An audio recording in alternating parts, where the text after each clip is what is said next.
Oui. Pardon. Sujet de force d'intervention.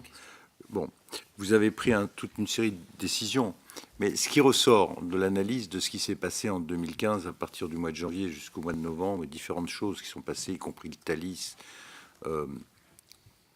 Saint-Quentin, etc.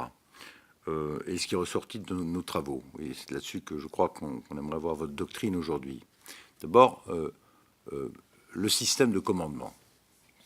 Qu'est-ce qui se passe quand une opération se produit? On a vu que ça avait beaucoup flotté le 13 novembre avec des chefs de service qui nous disent on a entendu l'information sur BFM, ce qui nous a un tout petit peu surpris. Est-ce que ça, c'est réglé en termes de commandement lorsqu'une chose grave se produit? Deuxièmement, ce qu'on a observé aussi, y compris dans la presse, au début, c'est des rivalités entre les forces d'intervention spécialisées, y compris par voie de presse. Je pense que vous y avez mis bon ordre, mais la question du président est extrêmement juste sur ce point. Ne faut-il pas une seule force, comme ça se passe ailleurs, et de façon beaucoup plus efficace? Troisièmement, la préparation des forces de police de base, celles qui arrivent tout de suite et qui évitent un grand nombre de morts.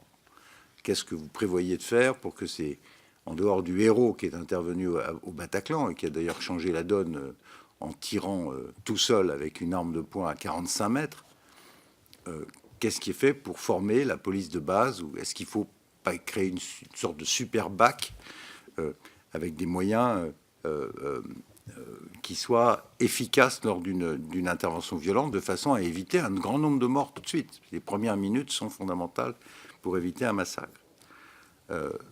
Quatrièmement, le lien avec Sentinelle. Là aussi, pendant la commission d'enquête, on a vu que, moins qu'on puisse dire, c'est que les conditions d'emploi des soldats, y compris devant le Bataclan, n'étaient pas franchement claires. Sur les passe-moi ton fusil, munitions, je pense que vous avez dû régler cela aussi. Je garde, je l'ai dit hier soir au ministre de la Défense, les plus grandes réserves sur l'utilisation des soldats pour des opérations de ce type. Ils ne sont pas faits pour ça. Ce n'est pas leur métier.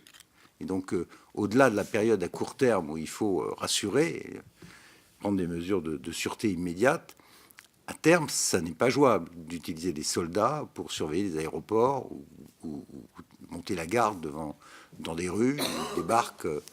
Excusez-moi, c'est un tout petit peu lunaire de voir des soldats que moi j'ai l'habitude de voir en Afghanistan ou au Mali dans les rues de Paris. C'est juste pas le même métier. Ils sont pas formés pour le travail de police qui s'impose. Et je crois en plus que c'est un mauvais service pour nos forces militaires qui, du coup, perdent du temps d'entraînement et à qui il est beaucoup demandé. Et enfin, il y a un problème de doctrine sur l'entrée des forces de secours. On a vu que ça avait pris plus de 2 heures et demie au Bataclan. Est-ce que là aussi, vous pouvez nous indiquer si les doctrines d'emploi des forces de secours vont changer? Donc il y a toute une série de choses qui touchent à l'engagement des forces, au délai d'engagement des forces, au commandement de ces forces. Je sais que vous y avez beaucoup travaillé, mais est-ce qu'on peut aujourd'hui être à peu près rassuré que on ne peut plus rentrer dans Paris, se livrer au mitraillage de terrasses et ressortir, comme on l'a vu au mois de novembre? Pardon de vous poser la question aussi directement, mais c'est quand même quelque part extrêmement choquant qu'on puisse rentrer dans Paris avec des véhicules, tirer et ressortir. Ça, c'est juste pas pensable dans d'autres capitales. Est-ce que ça, c'est sous contrôle?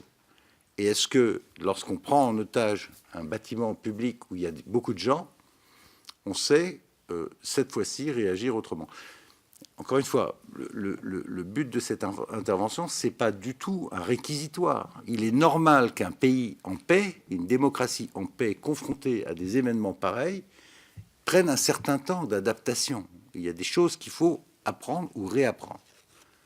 Mais c'est ça le sujet qui nous a occupés tous ces derniers mois. Je sais qu'il vous occupe en permanence, mais vous comprendrez que ces questions sont extrêmement lourdes et demandent des réorganisations dans la formation des hommes, dans leur équipement, dans leur commandement, pour qu'on évite des drames aussi considérable, parce que quelques types avec des kalachnikovs peuvent tuer des dizaines et des dizaines de personnes pendant longtemps, et que même ils arrivent à s'exfiltrer de la capitale. Ça doit plus se produire. Merci, monsieur.